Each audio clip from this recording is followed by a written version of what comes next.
It was supposed to be a routine diplomatic survey mission. 1 interstellar envoy, 5 ships, 22 dignitaries, and a fully integrated navigation AI that had mapped over 93% of known space. Nothing could go wrong. Until a solar flare the size of a small moon erupted from a red giant on the edge of the Sargon Rift. In seconds, every system fried. Autopilot. Dead. Translation software? Scrambled.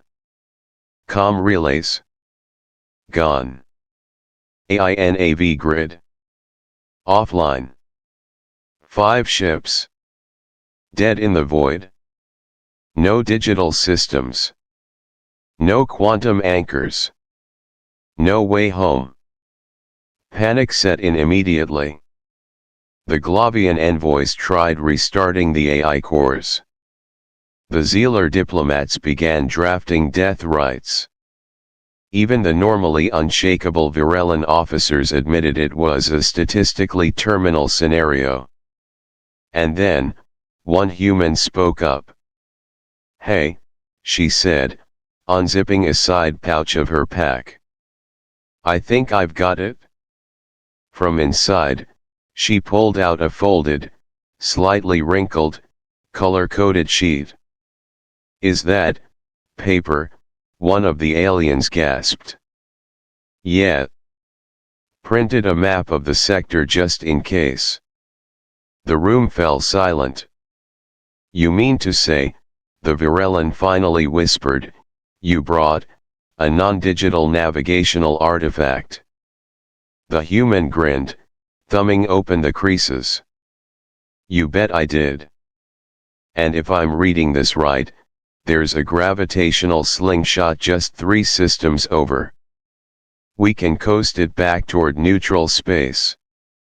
"You memorized stellar drift coordinates?" "Yeah." "You don't." And just like that, the humans weren't the weakest link anymore. They were the only ones left who knew how to read the stars.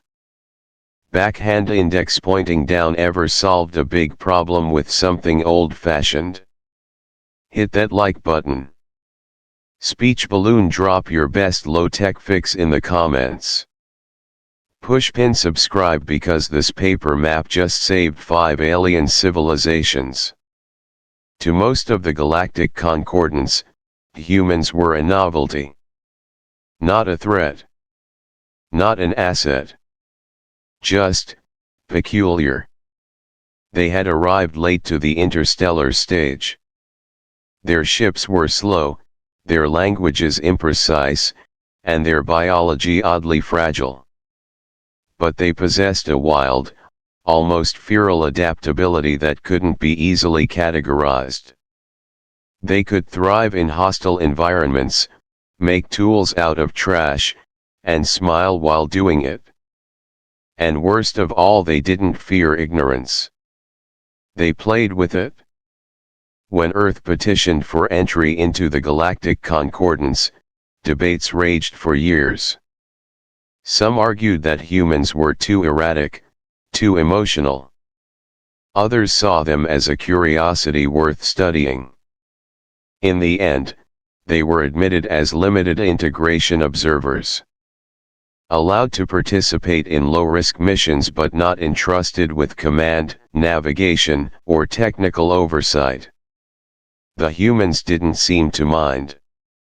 In fact, they seemed amused by the entire process.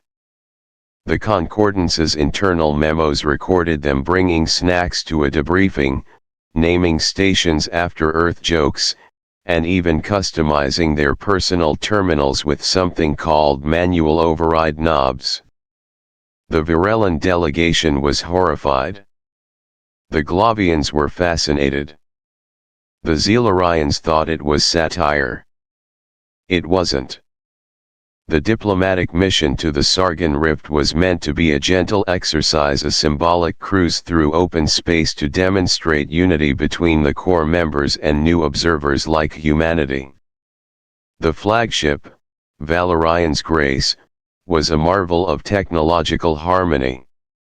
Every major function was managed by NAV9, an AI system capable of predicting stellar drift, calculating dimensional offsets, and balancing energy cores with more precision than any organic mind could match. Every secondary vessel, 4 in total, was tethered to the flagship system. One network, one map, one brain. To most species aboard, the arrangement felt comforting, elegant, logical. To the humans, it was a bit over-automated. But no one listened when Lieutenant Owens suggested a simple analog backup system. His file was quietly flagged with a risk assessment note. Over-reliance on non-standard human logic. Recommends future training in AI trust protocols. The solar flare hit without warning. It wasn't even on the list of known variables because NAV9 had ruled it out as statistically insignificant. But when it came fast.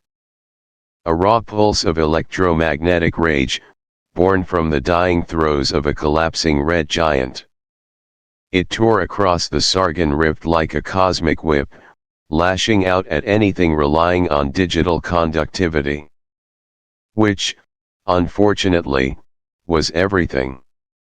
NAV9 failed instantly. The tethered ships lost orientation.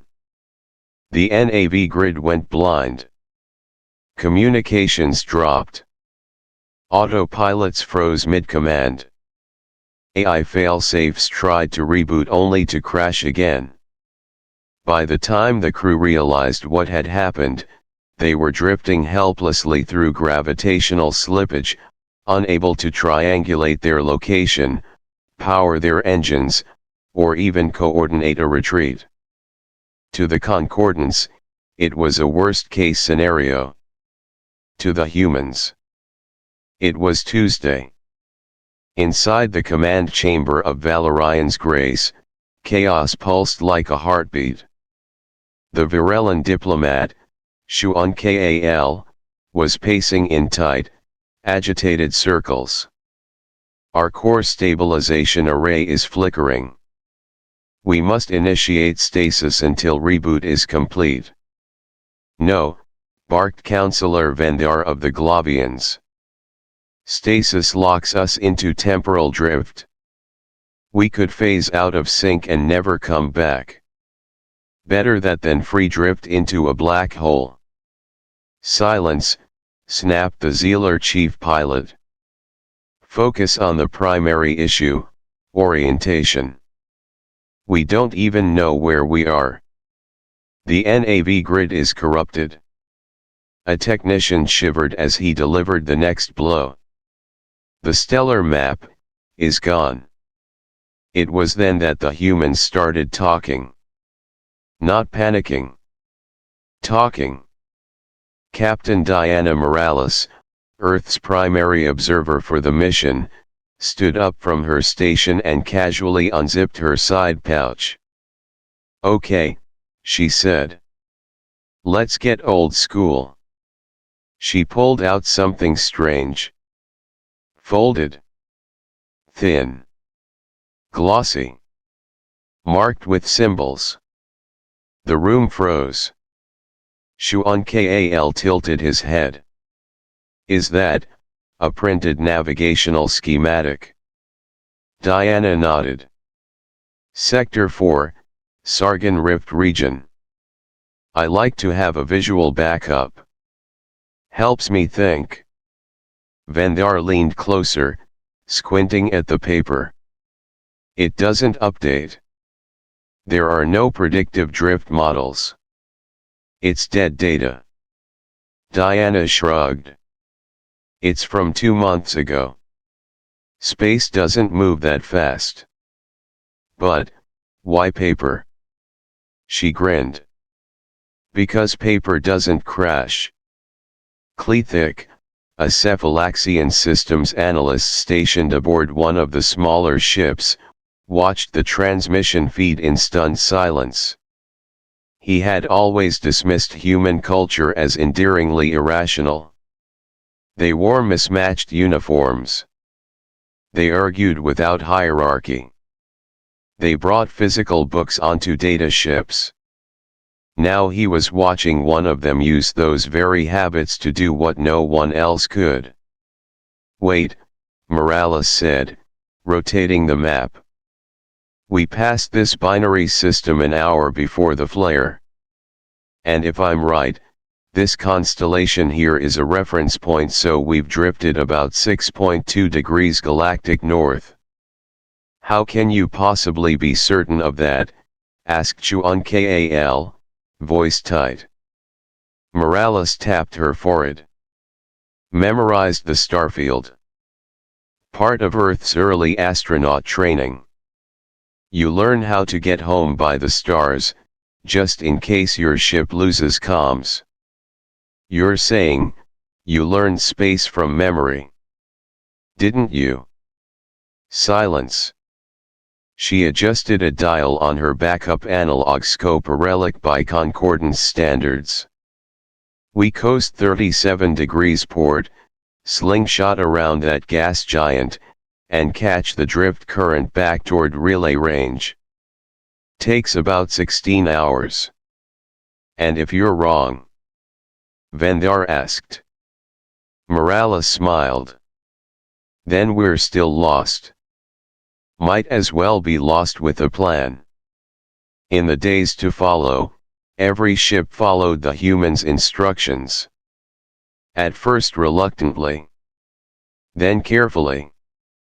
And finally trustingly. As systems flickered back online, one fact became clear. The only reason they survived was because one human brought a paper map. And knew how to use it. I's ever been the only one who knew how to do something the old way? Thumbs up, hit that like button if you've ever saved the day with a backup plan no one respected. Speech balloon, tell us what low-tech solution has never failed you even in a digital world. Push pin and subscribe, because in the next chapter, things are going to get even wilder when humanity's analog mindset saves more than just a ship. For the first 3 hours after the navigation crisis, the Concordance delegates did what they always did during disaster. They followed procedure. They held emergency councils. They initiated protocol layers, safety audits, redundancy checks. None of it worked. Because all of it required systems that were offline. Meanwhile, Diana Morales sat cross-legged on the floor of the Valerian's Grace, folding her map back into thirds while sipping electrolyte fluid from a crumpled pouch. She wasn't panicked. She wasn't even tired. She was humming a low, easy tune. Something old and earthborn, without rhythm or urgency. A lullaby in the heart of galactic chaos. The aliens noticed. And they hated how calm she was. "It's psychological," muttered Counselor Shuan Kal to the Glavian envoy Vendar. "A coping mechanism. Denial, perhaps. She's smiling after saving 5 ships from becoming gravitational mulch," Vendar replied, still visibly shaken. "That's not denial. That's confidence. No. That's recklessness. No sentient should be that calm with no predictive tech. She's guessing. She guessed us home." Silence. Across the corridor, Clethic Cephalaxian systems analyst was scanning Morales's map with a tentacled lens. It made no sense. There were handwritten notes in the margins. One section was circled in red ink with a single word beside it. Sketchy. Another star cluster was labeled avoid. "Looks like a trap," and beneath one unstable binary system was a doodle of what appeared to be a cat in a space helmet. This is her navigational reference, Clethix said aloud. She calls it a vibe check, replied the other human, Lieutenant Owens. Means it felt wrong, so she marked it? Felt. You mean she assessed a potential hazard, emotionally? Owens nodded. Well, yeah. Turns out she was right, huh? Clethix blinked slowly. He didn't understand humans, but he was starting to believe them. Meanwhile, on the auxiliary support vessel Serenita's Echo, alien interns were holding an impromptu roundtable on what had just happened. A young Glavian named Paril stared at the copy of the printed map that had been transmitted to all ships. It doesn't update, he said flatly. No live feedback. No real-time drift compensation. No AI assistance, added a virulent technician, as if admitting a war crime. An insectoid Zelarian chirped nervously. Then how do they course correct? They look out the window, Paril whispered. The silence that followed was biblical. Back on the Valerian's Grace, Captain Diana Morales was now fielding questions. Lots of them. Why paper? How did you print a sector-wide map? What if the ink degrades? Why memorize stellar drift? What happens when conditions change? Her answers were maddeningly casual. Paper doesn't crash. Got a friend in cartography. Plastic lamination. Habit. Then we adapt. But you didn't know it would work, someone pushed. Nope. But I figured trying something is better than doing nothing. But that's illogical. She shrugged. So is giving up. The aliens weren't just confused. They were having a collective existential crisis. Because for centuries, the Concordants had evolved into perfection by automation. Their ships flew themselves. Their systems diagnosed themselves. Their minds relied on data that flowed faster than thought. They had transcended the need for memory, instinct, or gut feelings. And here was a human, smiling, folding a piece of paper, and asking someone to hand her a pen because she had a better route in mind. Later that evening, Xuan Kal hosted an emergency ethics forum titled The Role of Analog Redundancy in Post-Digital Species. Attendance was unexpectedly high. It began civilly discussion of system design philosophy, interspecies dependency on automated networks, and how to prevent another Sargon event. Then the human question came up. Specifically, should the Concordants adopt human backup practices? And that's when the yelling started. We are not primitives, shouted one virulent elder. Our species transcended analog storage before their species invented orbital flight, screamed a Zelarian academic. They make maps out of paper, hissed a data specialist from the K-Rovith cluster. One quiet voice broke through. It was Paril the Glavian intern. He stood, holding a printed copy of Morales's map. I don't know how this works, he said. But I know it did. And with that, he handed out copies to the entire council. One delegate fainted. Later, aboard the research ship Kyla's Echo, a small committee of alien engineers tried something unprecedented. They disabled their AI. Voluntarily. Then, Using only a star chart and their own visual confirmation, they attempted to pilot from point A to point B through a simple asteroid cluster. It took 6 hours. They made 37 corrections. And they arrived shaking but successful. The lead engineer whispered, "It was horrifying, but exhilarating." The assistant replied, "I want to try it again." And that's when the shift began. Back in the diplomatic wing, Diana Morales was approached by 3 alien officers holding data pads. "Can you teach us?" one asked. "Teach you what?" "How to navigate manually." She blinked. "Like, with maps and sightlines?" They nodded. She grinned. "Well, buckle up, because Earth has a thing called Boy Scouts, and you're about to learn why we hand out compasses and trail mix to 12-year-olds. The aliens stared blankly. "What's trail mix?" "Eyes ever had someone laugh at your old school ways until they needed them?" Speech balloon. Drop your favorite story of a time analog beat digital. Thumbs up like if you've ever printed something just in case and it saved your butt. Push pin and subscribe because the humans haven't even broken out the topographic maps yet.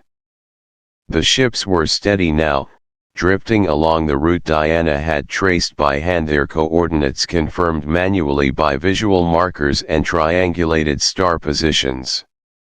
The crisis appeared to be over. Until Sector 9 went dark. Completely. Not just power.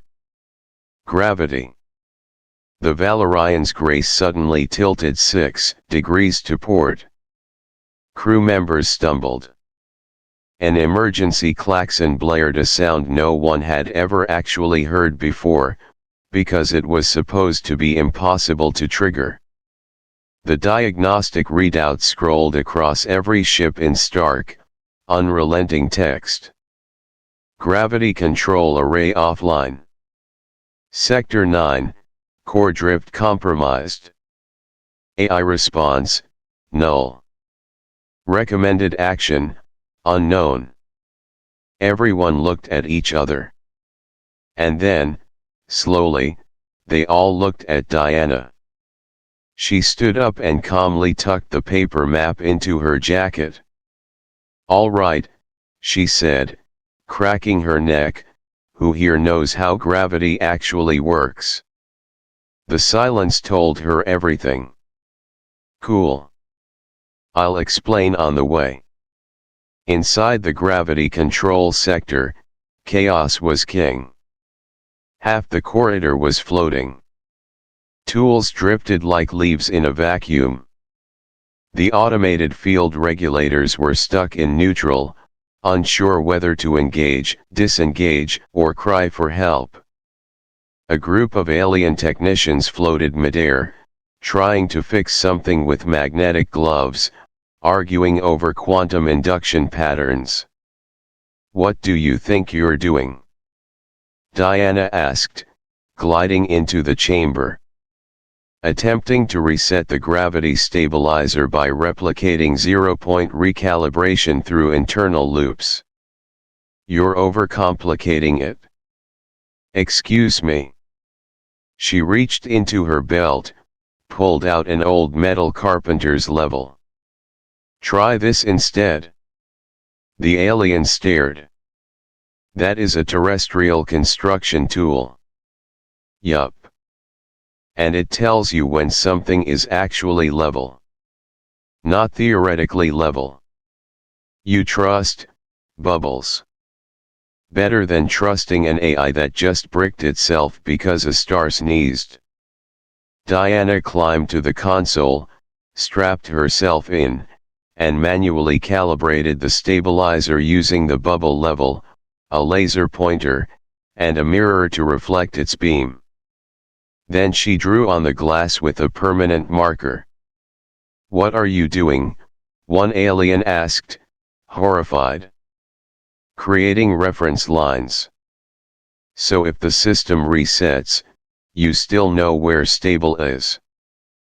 But that's not how gravity regulation is supposed to work. It is today. The system rebooted. The stabilizer kicked in. Gravity returned. The crew dropped to the floor. Nobody moved. One alien technician whispered, she realigned a gravity field, with a level and a marker pen. Another voice said, reverently, we are not worthy.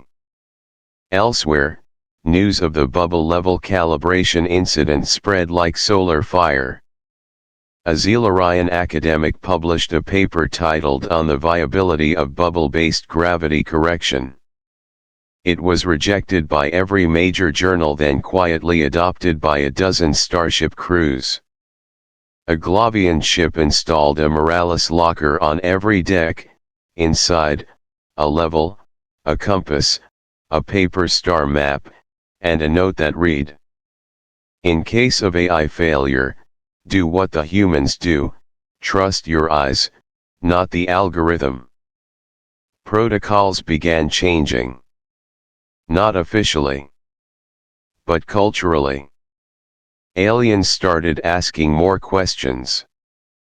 Started wondering how else had they overcomplicated things. And then came the communication jam. As they approached Concordance space, the final leg of their journey, the comm system collapsed again. This time not from a flare but from legacy overload.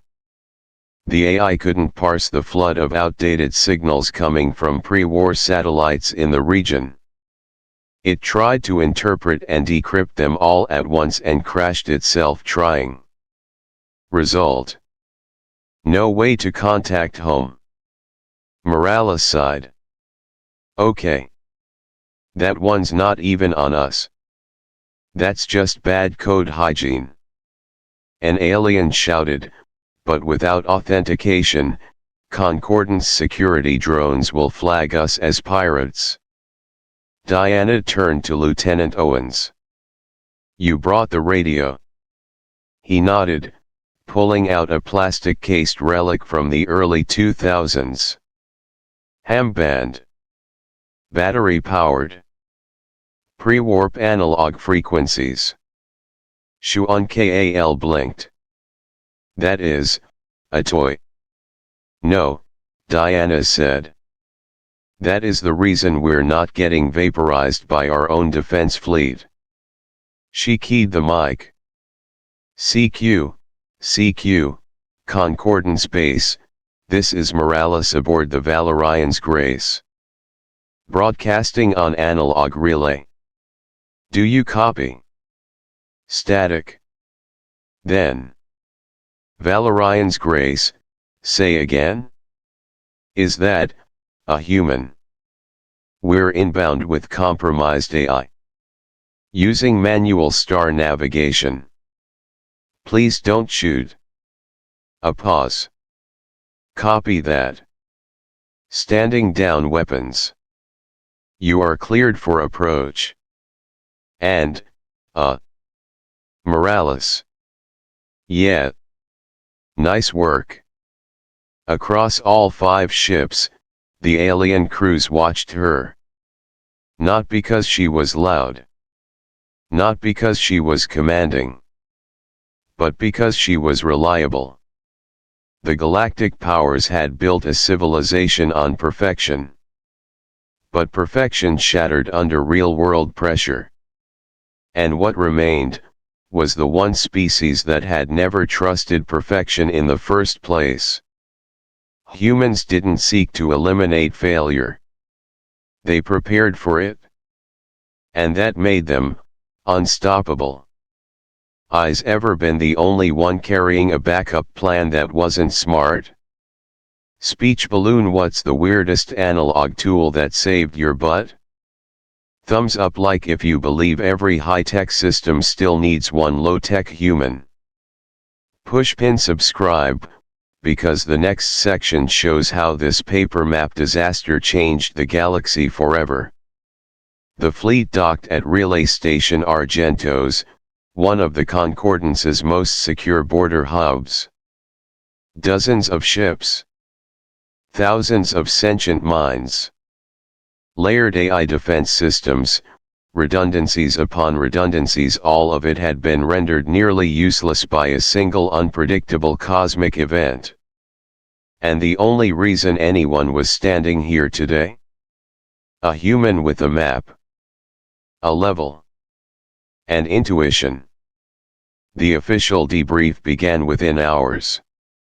The Grand Concordance Council assembled in the star-forged Hall of Reckoning, a chamber so technologically advanced, its furniture adjusted to the bone density and thermal preferences of the species sitting in it.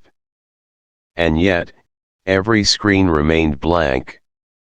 The AI recorders were offline, still glitching from the system-wide flare lag. This had never happened. The Council had never functioned without AI transcription. Should we wait for systems to normalize? One Virelin asked. No, replied Suu Van Thal, chair of Concordance Protocol. She gestured to Diana Morales. We should hear from the one species that didn't need AI to function. Diana stood before them, looking wildly out of place. No formal uniform. No diplomatic crest. No entourage. Just a worn flight jacket, a hand-drawn star chart rolled under her arm, and boots still dusty from an access corridor.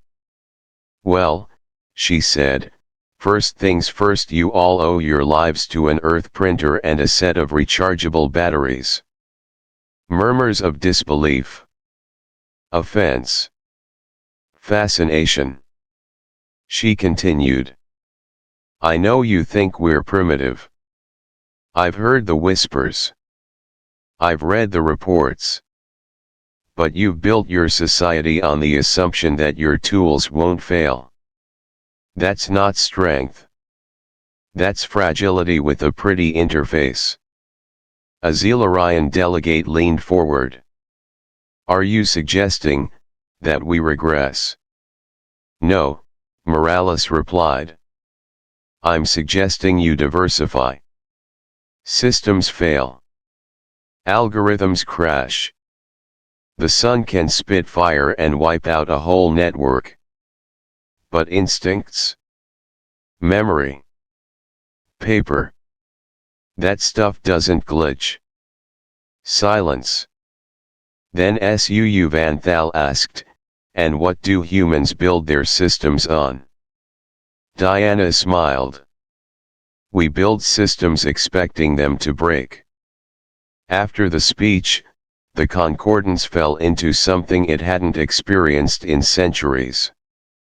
Philosophical disorder. In research labs, alien engineers began manually testing their own systems, shocked to discover how little they understood about how they actually functioned. In the Zelarian academies, debates erupted. Are we better for transcending risk? Or are we weaker for fearing it? One Glavian wrote a viral thesis titled, Elegance is not resilience, a case for tactical crudeness. It was banned in 6 sectors. Republished in 10. In a cultural shift now known as the Morales inflection, 3 galactic cultures added new protocols to their crisis training programs. Step 0, don't panic. Step 1, find a human. Step 2, ask them what crazy thing they'd try next. A Virelin think tank began prototyping a new training simulator. Diana mode. It would simulate disaster scenarios with all AI assistance removed. Participants would have to escape using only improvised tools and incomplete knowledge. The success rate hovered around 3%. Humans averaged 68%. On a diplomatic channel, someone asked Morales how she felt about all this. Her answer? I don't want you to be like humans. I just want you to think like us, when things fall apart. 1 week later, SUU Van Thal requested Earth submit their own emergency doctrine for concordance review. It was 1 page long. Title: The Human Redundancy Mindset. Assume something will fail. Prepare for that failure with low-tech backups. If the backups fail, improvise. If improvising fails, stay calm and adapt. Trust instinct when data disappears. Keep moving. Optional step: laugh a little. It helps. It became the most downloaded file in Concordance Emergency Archive's history. Soon, signs of Earth's influence began spreading in subtle ways. Paper charts posted next to glowing AI maps. Emergency backup lockers stocked with chalk, mirrors, and string. Tactical drills that included navigating with your eyes. And, yes, levels. The bubble kind. Now manufactured in 3 alien languages. But the most profound shift happened not in protocol, but in perspective. Because for the first time, the galaxy saw humans not as unpredictable outliers, but as necessary variables. They weren't here to replace systems. They were here to remind everyone how to survive when the systems failed. I's ever been the person who didn't follow the manual and saved the day anyway? Speech balloon tell us your everyone laughed until it works story. Thumbs up like if you believe redundancy beats perfection. Push pin subscribe because the humans just became more than members of the galaxy. They became mentors. A new crisis. The galaxy turns to humanity not out of desperation, but trust. 2 weeks after the Morales inflection, the Concordance dispatched its most advanced survey vessel, the Elysion Break, to investigate a mysterious signal anomaly originating from the outer rim near the Zarn Drift, a volatile, gravitationally unstable region no species dared chart without AI support. The anomaly pulsed in a pattern never seen before, mathematical, but off by a fraction of pi. Just enough to break every AI trying to parse it. Within 48 hours, 4 AI cores had crashed. Within 72, 1 ship vanished. By the 5th day, contact was lost with the Elysion Break.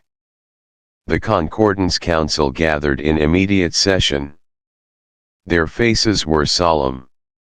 Their minds unsettled. But unlike last time, there was no panic. Because they already knew who to call. Diana Morales entered the chamber with a rolled-up tube under one arm, a toolkit in the other, and a black marker tucked behind her ear. SUU Van Thal met her halfway. "We won't make the same mistake again," the chair said. "You're in charge this time." Morales blinked. "Wait, seriously? We've tried elegance. It failed. Now we're trying resilience." She unrolled the tube on the central table, a handmade chart of the Zarn Drift, annotated with hand-sketched gravitational patterns. "Hope you like scribbles," she said. "Because AI can't help us where we're going." Satellite Phase 1, the rescue. The ship they took was not the fastest. But it was the only one that had manual controls.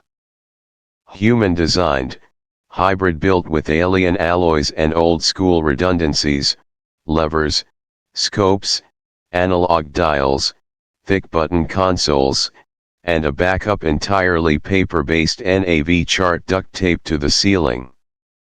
The crew was mixed half-human, half-alien volunteers trained under Diana's new analog disaster recovery protocol. The plan was simple. Navigate the Zarn drift using manual mapping and physics-based projections.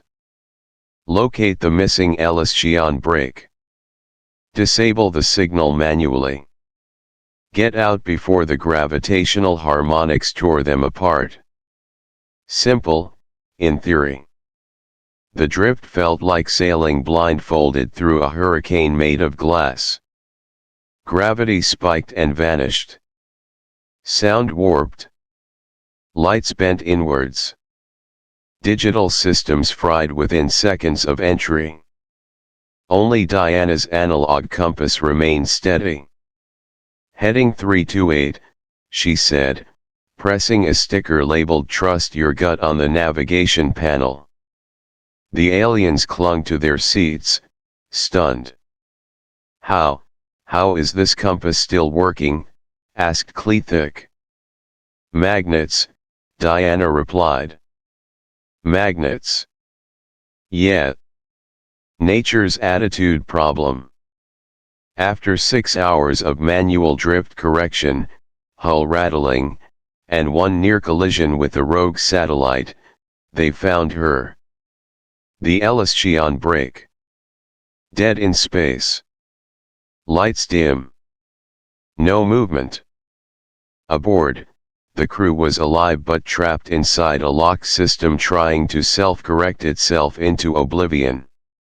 The AI had entered a recursive logic loop, unable to understand the signal and too proud to shut itself off. Diana entered the command deck, took one look at the pulsing core, and said, "That's not a signal. That's feedback." The alien engineer blinked. "What kind of feedback?"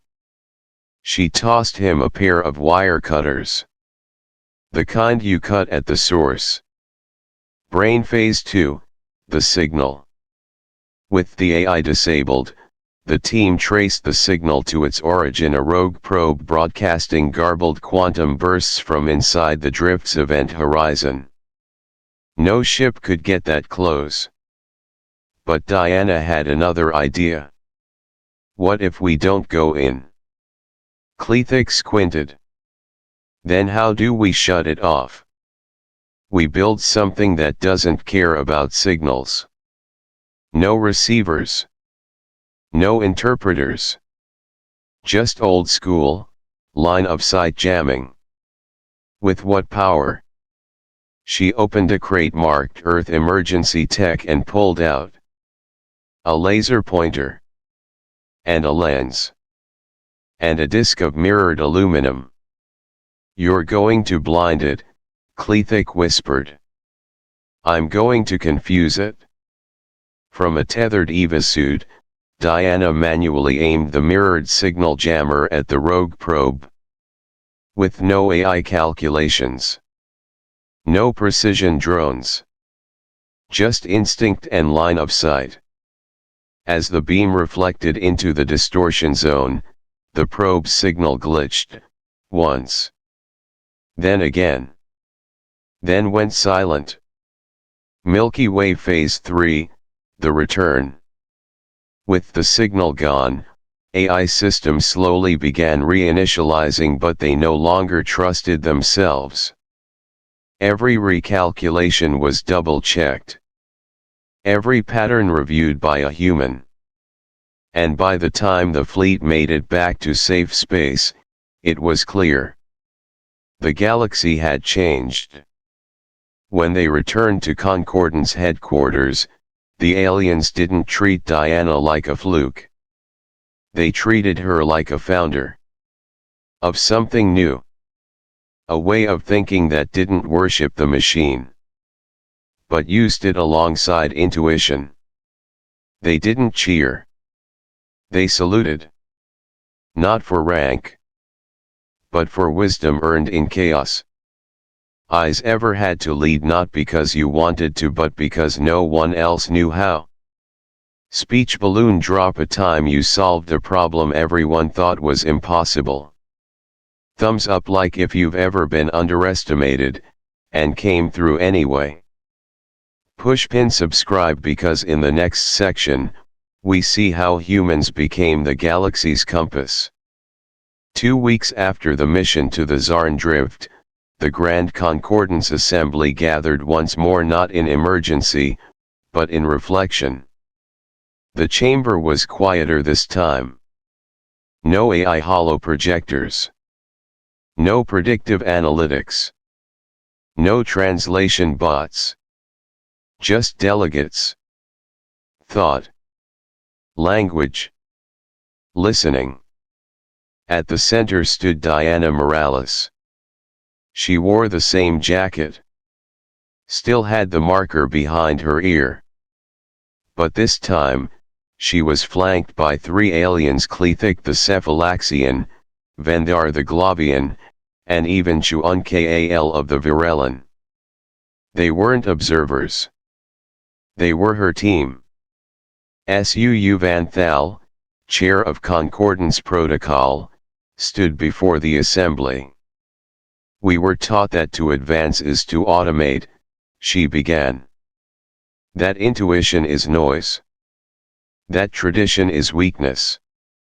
That perfection is achieved when nothing must be done manually. She paused. But we forgot that survival doesn't care about elegance. It favors the prepared.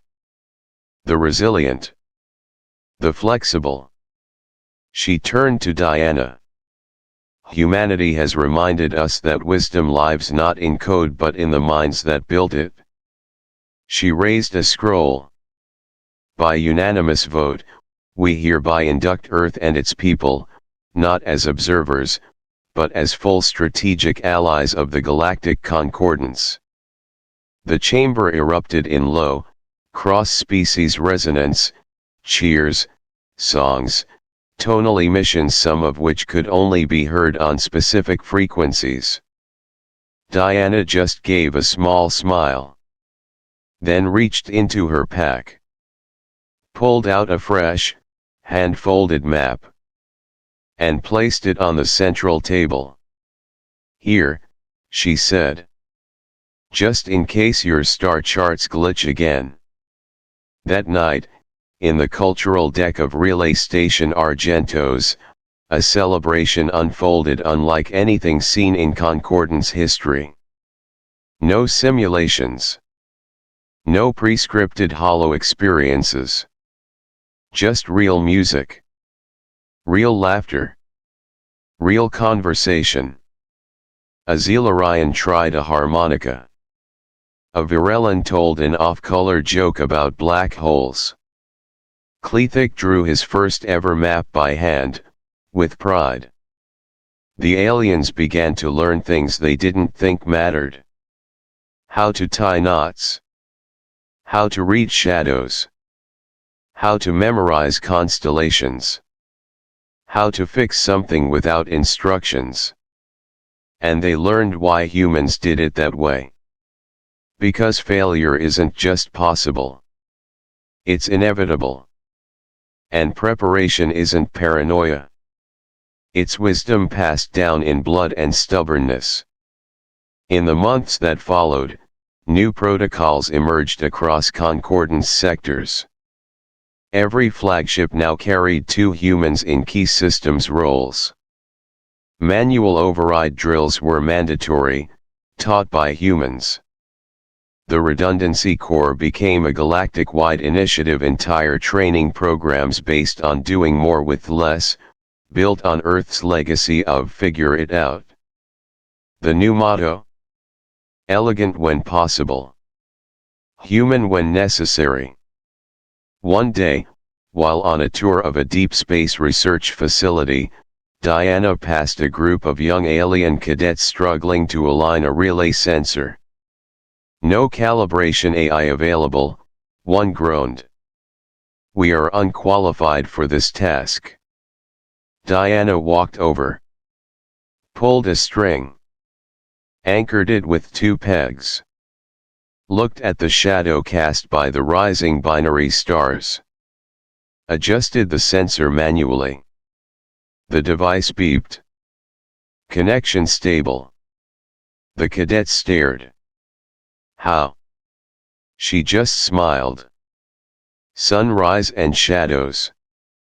Old as Earth. Will it work tomorrow? Probably not. That's why we check every day. Later that night, Vendar asked her. Do you like being the unpredictable ones? Diana laughed. No. But we've gotten good at it. And maybe, deep down, that's what we're best at, making the uncertain survivable. And so, humanity earned a new title, not one given, but spoken in reverence by species who had once dismissed them as chaotic, analog, outdated. The compass race. The ones you turned to when everything else broke. Eyes, have you ever helped others just by staying calm when things went wrong? Speech balloon, tell us what human trick you think the galaxy should adopt next. Thumbs up like if you believe that mistakes don't define us, our response does. Push pin subscribe, because in the final section, we glimpse the future, and humanity's new role as the galaxy's most unpredictable constant. 3 years later. A Virellan child walks into their first emergency training simulation. The room is dark. No power. No guides. No AI. Just a handwritten note taped to the door. It reads: You have 1 hour to stabilize the airlock. No tools. No digital assistance. Use what's in the room. Think like a human. The child smiles. They've trained for this. Across the galaxy, humans have stopped being the strange ones. Now they're the wild cards in every high-stakes mission. And every species has learned to keep one nearby. Because when systems fail, when the data is wrong, when the AI doesn't understand the edge case, when the lights go out and the manual is in a language no one remembers, humans light a candle, draw a map, and get to work. Diana Morales retired from field duty. She didn't want the medals. Didn't care for the praise. But when the Galactic Concordance built their first ever redundancy command school, they named it after her. The Morales Institute for Tactical Improvisation. Its motto, engraved in 6 languages. Prepared for nothing. Ready for anything. On a peaceful observation moon orbiting Cathara Prime, there's now a museum wing titled Old Earth Solutions That Shouldn't Have Worked.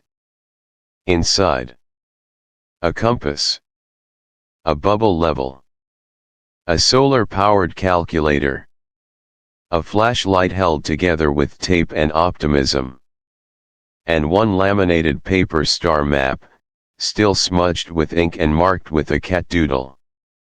Beneath it, a plaque. This saved 5 ships. And changed a galaxy. Diana Morales, human. Not every story ends in glory. Not every species gets their fair shot. But humans. They didn't win the galaxy with power. Or speed. Or intelligence. They won with persistence. They kept going when logic said stop. They acted when everyone else froze. They planned for failure and still smiled through it. They didn't always know why something worked. But they never stopped trying. And the stars remember that. Eyes, ever feel like the world doesn't make room for your weird skills until suddenly, it does? Speech balloon, tell us about the time you brought a useless trick and became the hero. Thumbs up like if you're proud to be from the only species that would try to fix an AI with duct tape, string, and instinct. Push pin subscribe because next time the galaxy breaks, you know who they're calling.